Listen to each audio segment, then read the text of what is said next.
white, blue, black, red, green. Long ago, the colors lived in harmony. Kind of lived in harmony, sort of. I don't know. Just start the show. All right, what is up, my friends? Welcome to the Avatar of the Last Airbender complete set review. Going over every single card in the entire set. Constructed, limited, all the cards, giving out all the awards you know and love. If you missed the first two sections, you missed white and blue, go watch them on YouTube, all right? Watch them on YouTube, and this is going to work. Freaking like, comment, subscribe, hit the buttons, do the things, all right? And support the content as always, because a lot of work goes into my content, and your support makes that possible. So let's rock and roll here and jump right into black and go through and look at Azula Always Lies. If her lips are moving, it's not good. Here, 2 mana for an instant lesson. Of course, lessons return in this set. Formerly of Strixhaven, there are no learn cards in this set. So lesson is just a subtype of spells, perhaps relevant when Strixhaven returns next year. But 2 mana for an instant. And folks, this is our Bombin Common. This card's nice. 2 mana for an instant. -1/-1 to a creature. +1/+1 counter on your creature. And it's also a lesson for synergy. This card's great. Just really, really good. It's effectively like +2/+2, but you get a counter out of it also, which is very nice. And just a really, really solid limited card. Excellent, excellent stuff. Being a lesson is really important. As we've seen, there's a lot of lesson synergy stuff. It's mostly in blue and red and a little bit in green. But relevant in multiple places. I think this card is really, really good. This is the kind of card that good limited players salivate over. So we have Corey Baumeister in chat, good friend of mine, has no idea what this card even does. Love you, Corey. But yeah, card's great. Yeah, really good stuff. Great limited card. Not playable constructed, but really, really good stuff. So good stuff. Bombin Common for black. Next up is Azula on the Hunt. 4 mana for a 4/3. Has the Firebending ability. So, what's Firebending? Firebending is one of the 4 bending abilities, has Firebending and a number, and says whenever this creature attacks, you add that much red mana. So, red mana specifically, which is a little weird because it's like not a red card, but you can think of it as colorless mana, but obviously it's Firebending is the idea. So, and then it says whenever Azula attacks, you lose 1 life and make a clue token. So, of course, clues are back in the set. And put it all together here. Take a second to think about it. You can use the mana to sack the clue. Yeah. That's right. You get it? You see how that works? This is the high-level strategy you come here to see in my content. But you often see this with the Firebending cards where there's some sort of way to use the Firebending mana, which is really cool. And then Firebending also kind of makes you want to build your deck in a certain way, where you're considering instant speed cards, activated abilities, things you can do to use the mana because it's only available in combat. So pretty cool mechanic, pretty fun to think about and build around, which is great. And this is obviously just a pretty solid limited card, just like 4/3 for 4. Can draw cards. Card's nice, good stuff, good draft card, nothing more. Beetle-headed Merchants, 5 mana for a 5/4 human citizen. Whenever this creature attacks, you may sacrifice another creature or an artifact. And if you do, draw a card and put a counter on this. Just limited filler. You know, not a terrible 5-drop for your draft deck. If it was ETB or attacks, it would actually be good. But like 5/4 for 5 doesn't block very well. If you get to attack with it, cool, but just limited filler. Boiling Rock Rioter. This is a 3 mana 3/3. It's a rare with Firebending 1. So attack with this, get 1 red. Tap and untap ally you control. Exile target card from a graveyard. Whenever this creature attacks, you may cast an ally spell from among cards you own. Exile with this creature. So more so looking to exile cards from your own graveyard. And this can re-up you on things that have been killed. If your opponent is playing ally cards from your opponent, whatever, you can steal those too. Kind of a fun flavor, honestly. But yeah, reasonable card. Not like that exciting. I mean, it is cool as far as like recasting your stuff, I suppose, but like it doesn't seem like the ally deck would be super interested in this kind of effect, more of just like a generic kind of beatdown deck. So I think this card is overall not super exciting constructed. It's a good limited card, but overall constructed, not that cool. Buzzard Wasp Colony. Fantastic. Just what I always wanted. Freaking monstrous bee buzzard things. Great. 4 mana for a 2/2 flyer. Whenever it enters, you may sacrifice an artifact or creature, and if you do, draw a card. So, not too bad. Has the ETB trigger there also, which is pretty important. And then, whenever another creature you control dies, if it says counters on it, put its counters on this creature. So, kind of cool. You can use, you can sacrifice some of your earth-bended lands or whatever counter things are, move things over, make a big flyer. It is only enters on attacks. It's kind of weird. But yeah, this card seems okay. You get to, like, you know, sack some crappy earth-bended 2/2 land, make a 4/4 flyer, draw a card. That's pretty cool. I think this card will play a little better than it looks. But I don't know, just a weird finicky limited card. You know, just okay. Next up is Callous Inspector, and I like this one a lot. 1 black for a 1/1 human soldier, not an ally. Has menace. Whenever it dies, you take 1 and make a clue. That's a pretty good riff on the usual, like, 1 mana 1/1 dies, get something. A clue is pretty valuable. It's cool for water bending. It's just card advantage, you know, if you manage to trade off it. There are plenty of Saga effects in this set, as we keep seeing in black and red, so it plays well with that too. Just a good, like, nuts and bolts limited common. Probably not good enough for constructed, but good draft card if your deck cares about that sort of thing. Canyon Crawler. So again, there is a cycle of land cyclers in this set, as there often is in limited, but these ones are actually good. The recent crop of land cyclers, Lord of the Rings notwithstanding, has been pretty poor, and the ones in this set are quite good. Canyon Crawler is a 6/6 for 6, has Death Touch, and has, whenever it enters, make a food token. And that's pretty sweet. You might say, why would I want Death Touch on a 6/6? It's actually quite potent, because typically to deal with a 6/6, you need to double block it. And your double block will often be, say, a 3/3 and a 4/4. You know, so this does actually kill both things. Or you might use a trick to try and, like, size up my 4/4 into a 7/7 and block it. This still kills it no matter what. So it is definitely much more impressive than you think it might be on a large creature like this. Making a food token is pretty great. It has the swamp cycle effect also, which is nice too. So not a high pick by any means, but actually playable, unlike most land cyclers have been in recent sets. Cat Gator, 7 mana for a 3/2 lifelink. Hold on, there's more than that. Y'all like Corrupt, right? Corrupt is a pretty sick spell. When it enters, it deals damage equal to the number of swamps you control to any target. That's a lot of damage. That's a lot. So we have here is a Corrupt Gator. So assuming you're playing all swamps, this is 7 mana, deal 7, gain 7, 3/2 lifelinker. That is pretty nice. That is quite a potent effect. I know the 7 mana 3/2 doesn't look that good. I think this card is quite impressive. Pretty sweet card. It's expensive, don't get me wrong. And constructed may have passed Corrupt, you know, these days. But it's a pretty sweet card. Card's kind of nice. It does, it counts non-basic swamps also, but you really gotta be playing literally all swamps to want this card. But yeah, cool card. Definitely, if you're playing limited, there are a lot of hybrid cards in this set. So there is a definitely, you know, you can definitely skew pretty heavily black, potentially even be mono black. This is a card you'll probably get somewhat late if folks can't use it. And this card's really nice. So really fun aspirational limited card.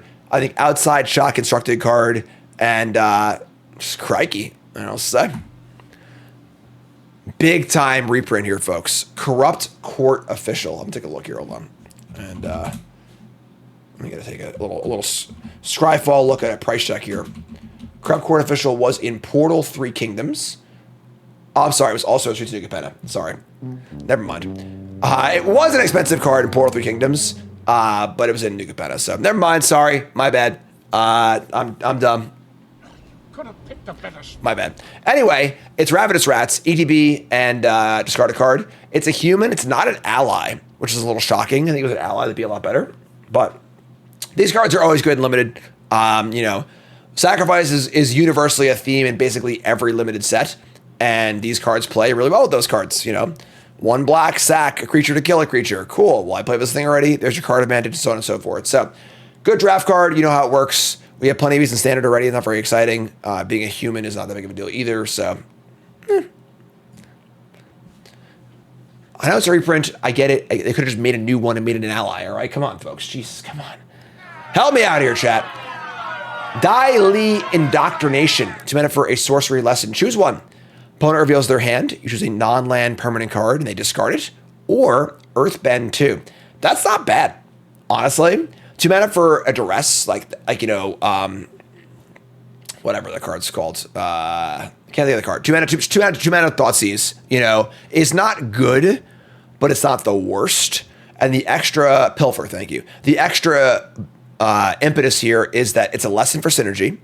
And worst case scenario, you can just Earthbend, just make a land into a 2/2. You know, not particularly great because when that lands a 2/2, you can't really block. You know, you can't really use it for mana and stuff or whatever else. But as far as like a pilfer goes, this is really solid. And there are cards that care about lessons, as we've seen in blue. So not too bad. Not too bad at all. Pretty cool. So, oh, I'm sorry. It's permanent card. I apologize. I read non-land card. It's non-land permanent card. That is much worse. I apologize. My mistake. I'm dumb. I look like a jackass. It is still reasonably good, but not nearly as good as I thought it was. So I apologize. Never mind. Moving on. Day of the Black Sun. It's a trap. Black X sorcery, our trap card for black.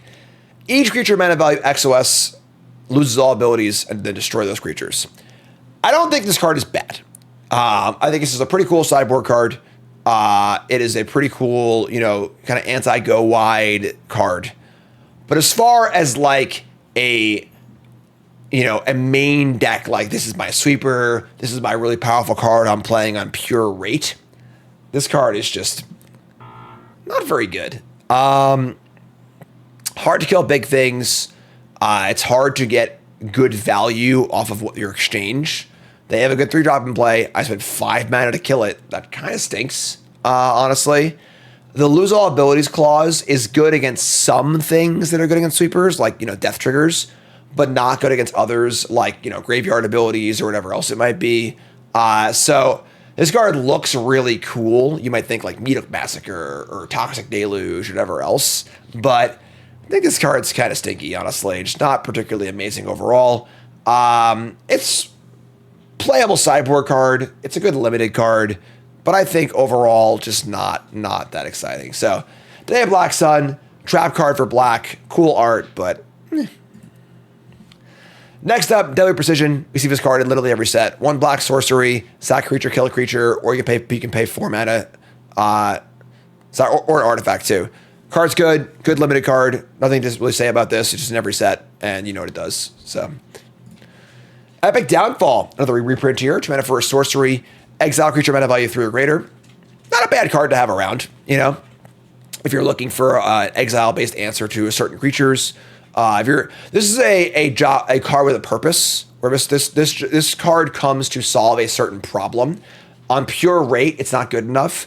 But if you're playing against some big 5 mana creature with a sick death trigger, or you need to exile or whatever else, this card does that reasonably well. It's a good limited card for that also. Yeah, so very good limited card. You know, fringe playable, role player constructed, and yeah. Fatal Fissure. 2 mana for an instant. Choose a creature.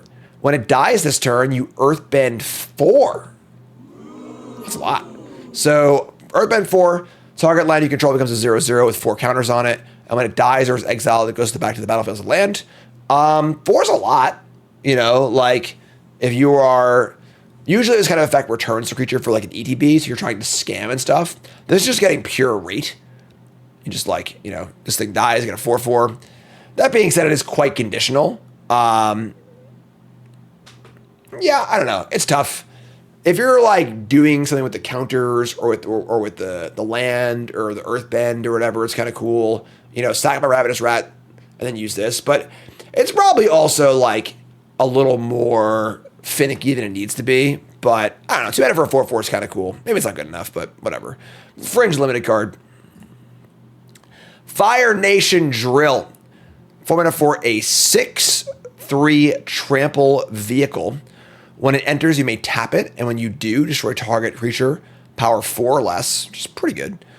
1 mana, permanents you control lose hexproof and indestructible until End of turn. You know, I just do things. Okay. And has crew 2. So, I mean, as far as limited goes, it's just our removal spell. It's also a freaking 6/3 trample. That's pretty cool. Constructed-wise, probably not good enough. You just don't want a 4-mana sorcery to be a removal spell. But great limited card. Pretty cool. Yeah, and I suppose if there's some weird hexproof problem you just can't beat, this can sort of do that, but... Fire Nation Engineer. 3 mana for a 2/3. It's got raid. A little bit of a raid theme in the set.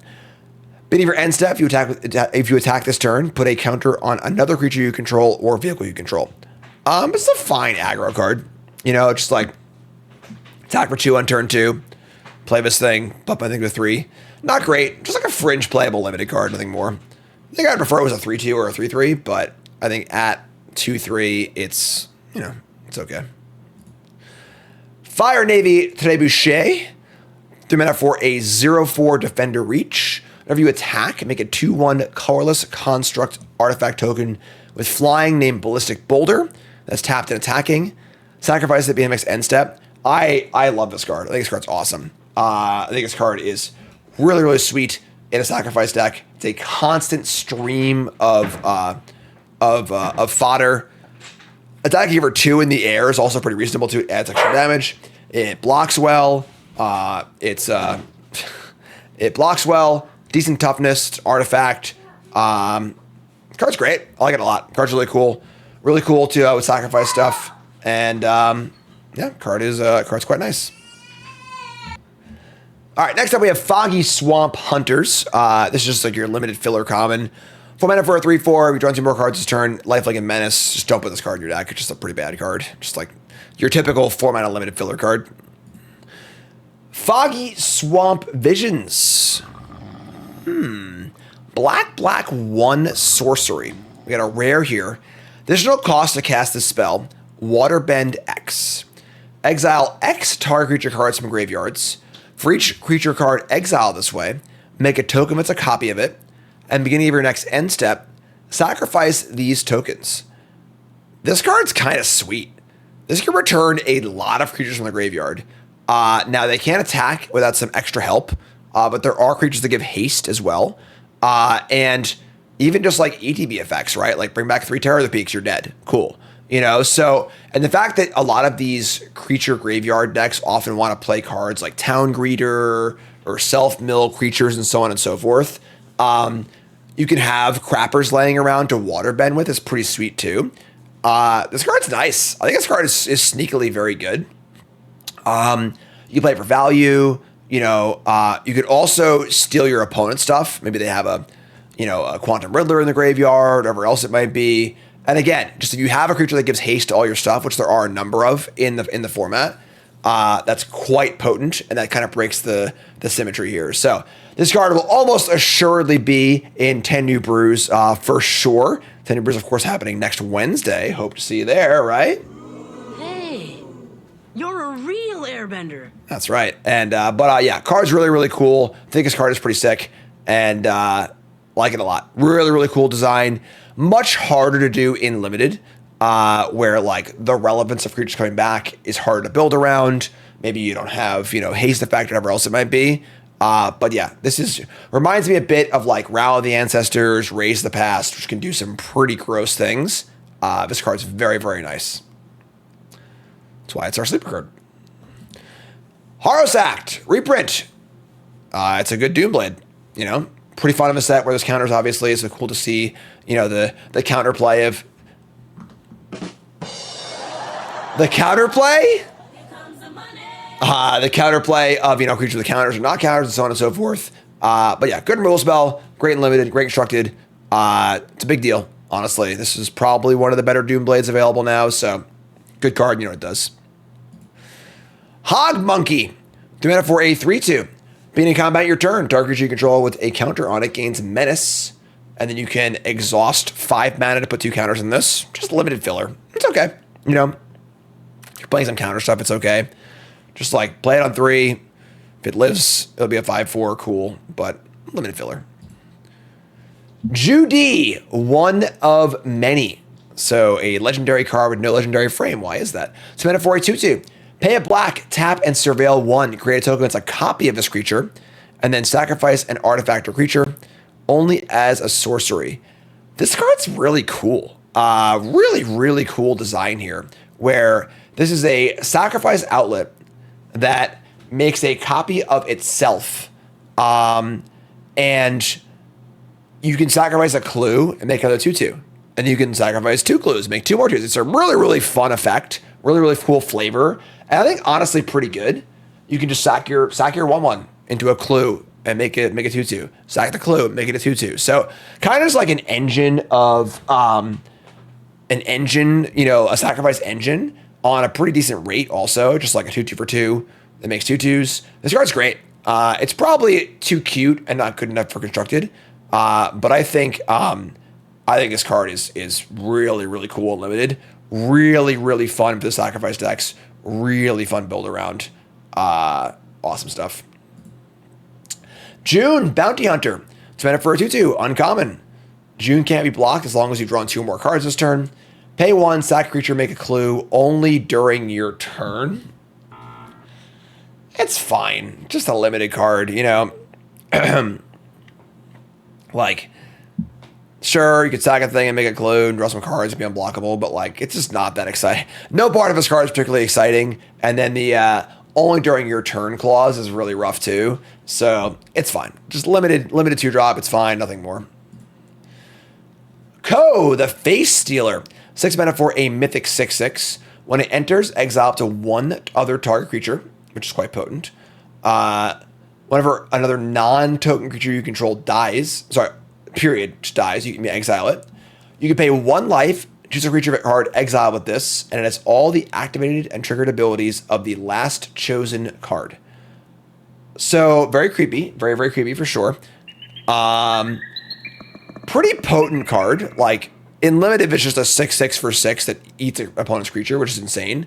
Constructed wise, very weird. Certainly could have some sort of weird combo associated with it. Weird that it like can only eat off of things in play. So it's not like you can like set up like a graveyard-esque combo like Necrotic Ooze. But yeah, I don't know. It's a fun design. It's a pretty cool card. You know, copy trigger abilities also, which is pretty cool. Definitely requires some setup. Definitely a Johnny card where it's like, you know, oh, well, if I get this, and this, I can do this crazy stuff, you know, which is cool. Fun to have cards like that. And then on raw rate, it's just big, you know, which is certainly reasonable too. So card's good. Great limited card. Gonna do a lot of fun stuff. Low and Leave, a Twin Tutors. 5 mana for a 2/2. When it enters, search the library for a lesson card or a noble card. Reveal it, put it in your hand, then shuffle. And then noble creatures you control and lesson spells you control have lifelink. Kind of a fun limited card. There are a number of lessons in red that deal damage. So this is a pretty clear like 1-2 punch with that. You know, you just like, you know, have a 2/2. It's got lifelink. That being said, this is a 2/2 for 5, which is a bit sketchy. You know, would have been really good in like old school limited. And then I don't recall what cards are nobles, but it can find some creatures as well, which is cool. So kind of a cool grindy card advantage card. I don't know how tenable 2/2 for 5 is these days in limited, you know, even if it does draw a card. But yeah, it's a cool card. Pretty fun limited card. I think nothing really more. My Scornful Striker. I mean, I don't know what to say, folks. This card's ridiculous. 2 mana for a 2/2. It has 2 great creature types in human ally. It is first strike. It's a remember back in the day when like who remembers Spineless Thug? Anyone Spineless Thug? Back in the day, they would not give red or black a Grizzly Bear. Grizzly Bear was considered too good for red or black. You know, they would print Dark Confidant, but they wouldn't give him like a straight Grizzly Bear. Now look at us, right? 2/2 for 2, first strike. Whenever a player casts a non-creature spell, they lose 2 life. This is the Black Thalia.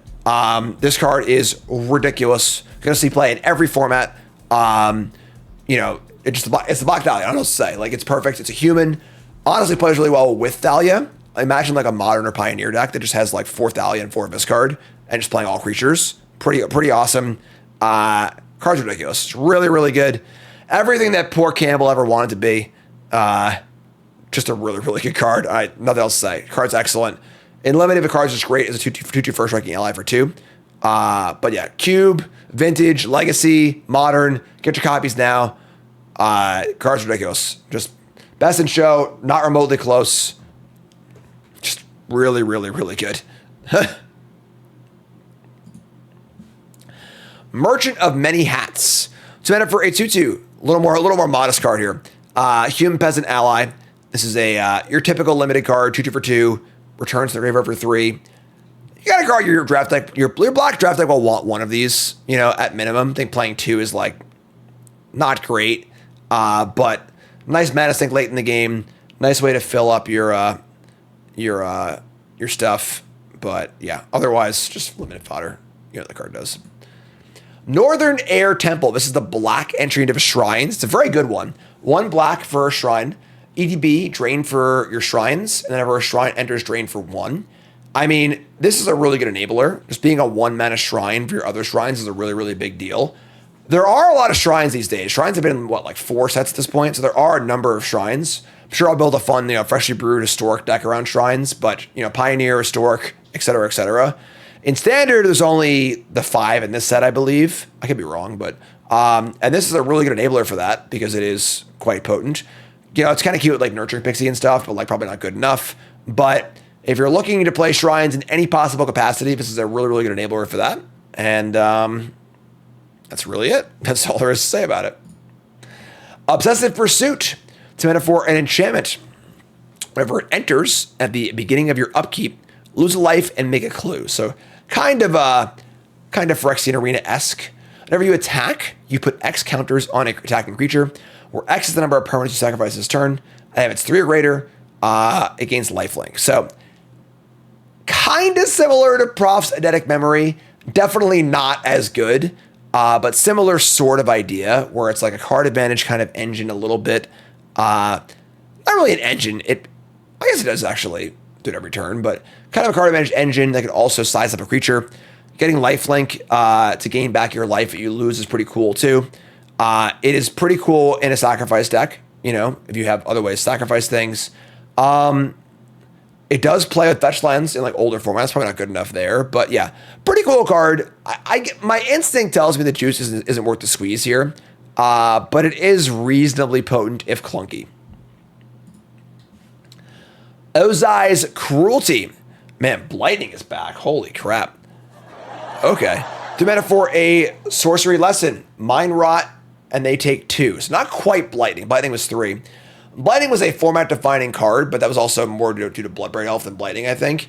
But this card's not bad. Once again, being a lesson's fairly relevant as far as like lesson synergies and stuff goes. Not too shabby. It's not a bad card. Limited wise, same thing. Pretty reasonable. Constructed, you got to get some mileage out of that lesson type mattering. But this card's not too bad. It's pretty cool. Phoenix Fleet Airship. 4 mana for a 4/4 flying vehicle. End step, if you sacked a permanent this turn, make a token that's a copy of this vehicle. And then as long as you control 8 or more permanents named Phoenix Fleet Airship, they're all artifact creatures. It has crew 1. Pretty fun design. It is not difficult to make some copies of this thing, right? The problem is when you play it, it doesn't really do like a ton. Like it's like kind of a 4/4 sort of. And then, you sacrifice a clue, get a copy. Cool. Sacrifice a fetch land, whatever, or a Fatal Passage, get 2 more copies. So I think that propagating this is not that difficult. I just question how good that actually is. You need to have a crew for it. And then if you have 8 or more, that's awesome. Great. Good job doing the game. But 8 is a lot. They do, it is exponential. So like make copy, yada, yada, yada. But yeah, really fun card, really fun design. I think that this card could definitely have some sort of legs. But it definitely is a lot of work. Constructed, I don't know. I wouldn't be like surprised to see this card be reasonably good, but We'll see. Probably another card you'll see in 10 New Brews. And then limited this card seems really, really good. Just doesn't seem hard to get this thing going. And like a format of Flyer Crew 1 is pretty good in limited too. So card's pretty fun. Pirate Peddlers. Demand for a 2/2 Death Touch. Common.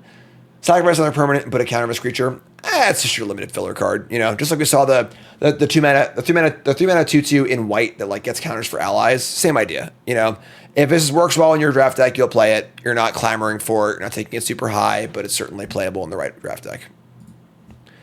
Raven Eagle. 3-mana for a 2/3 flying rare bird assassin. Whenever it enters or attacks, exile a card in your graveyard, and if a creature's exiled, to make a clue. Draw your second card each turn, and you drain for 1. It's a nice little card. It's definitely really good in limited because on rate in limited this card's excellent. And constructed, I worry this card is not good enough on rate. Although there is like the Momo that makes flyers cheaper. Playing this on turn 2 is really good. It's close. I think this card needs a little something else to be pushed into constructed playability, but it's not that far off. And it's a great limited card. The Rise of Sazin. 6 mana for a Saga. And this is the Saga for black. This is not actually an Airbender. It's a Fire Lord, right? Is it an Airbender? Or a Bender? Avatar? Sorry, not an Avatar. Sorry.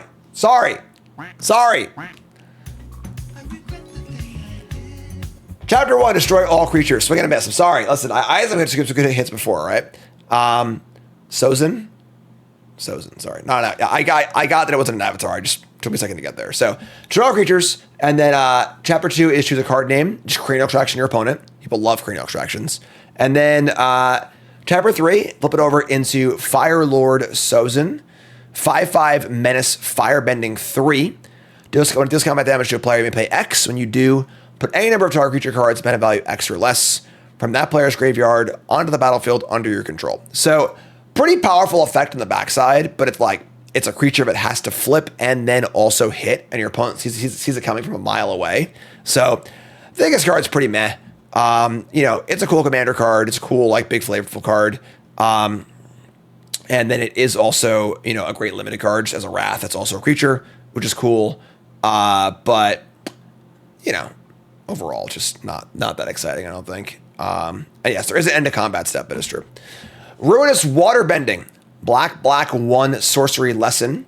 Additional cost, you may waterbend 4. All creatures get -2/-2 till end of turn. And if a spell's additional cost was paid, whenever a creature dies this turn, you may gain 1 life. That is a really, really weird waterbending kicker cost on an Infest, but I think Lesson Infest is certainly playable. We've seen a lot of Lesson synergies. This card, you know, plays into that. So if you're playing a black deck that cares about lessons and wants an Infest in your sideboard, this does that. Sold Out with me, oh yeah. Common kill spell, kind of a weird one, but pretty good. 4-mana instant exile creature, cool, good limited card. If it was dealt damage this turn, make a clue. It's a weird scenario where, like, you would have dealt damage to a creature and then want to kill it. But that doesn't really matter, honestly. It's just kind of like flavor text. So, whatever. 4-mana exile creature, good draft card. Nothing more than that. Swamp Snare Trap is next. 2-mana for an enchantment aura. It costs 1 less to cast if it targets a spell with flying. As enchant creature gets -5/-3. Just like a fine limited removal spell, you know? Kind of weird to see the sizing be not equal, but whatever. It's a good removal spell. Good draft card. Pop it on a 5/5 or whatever. It's reasonable enough. Definitely a weird line of text, but good draft card. Tundra Tank. 3-mana for a 4/4. Firebending 1 vehicle. When it enters, creature you control gets indestructible and has crew 1. Just kind of a limited fodder card. An odd number of vehicles in this set. Vehicles play okay in limited, but doesn't really have a way to use the firebending mana. And then the ETB effect is like only okay. Just seems like an okay card. Sure, just okay limited card. Not very exciting. Wolf Bat. 2-mana for a 2/2 flyer. It's also a wolf bat. That's what it says on the card, right? Yeah. When you draw your second card each turn, you may pay a black. If you do, return from the graveyard to the battlefield with a finality counter on it. Finality counter! I'm sorry, was having too much fun. That sucks. Without that finality clause, I love this card. With the finality clause, it's just a limited card, you know. Constructed wise, you need more than 1/2/2 to be excited about it, but fine draft card. Yeah, sure. I'm sad. Zuko's Conviction, 1 black instant, kicker 4. Target your card from your graveyard to your hand. If it was kicked, to put it on the battlefield tapped. Tapped! Man, back-to-back stinkers here. So, sure, it's, you know, Raise Dead or Zombify. Not Zombify. Whatever the 5-mana Zombify is. It's okay. You know, just like limited filler card, realistically. It is instant speed, but you can't block with the creature, so it's kind of like, whatever, you know, putting it in tapped. But yeah, it's okay. There are better Zombifies in Standard, and then for limited, like, Raise Dead Zombify is a fine split card. It's okay. It's cool with a black land cycle or two. So to recap, in black, we have May, Scornful Strikers, our best in show. Foggy Swamp Visions is our sleeper card. Our trap card is Day of Black Sun. Bombin Common is Azula Always Lies. So, like, comment, subscribe, support the content. As always, a lot of work goes into this set review, and your support makes that possible. So, you know, just saying, don't be shy. Just hit the buttons if you can. All right, support the content. Red's coming up. Let's go.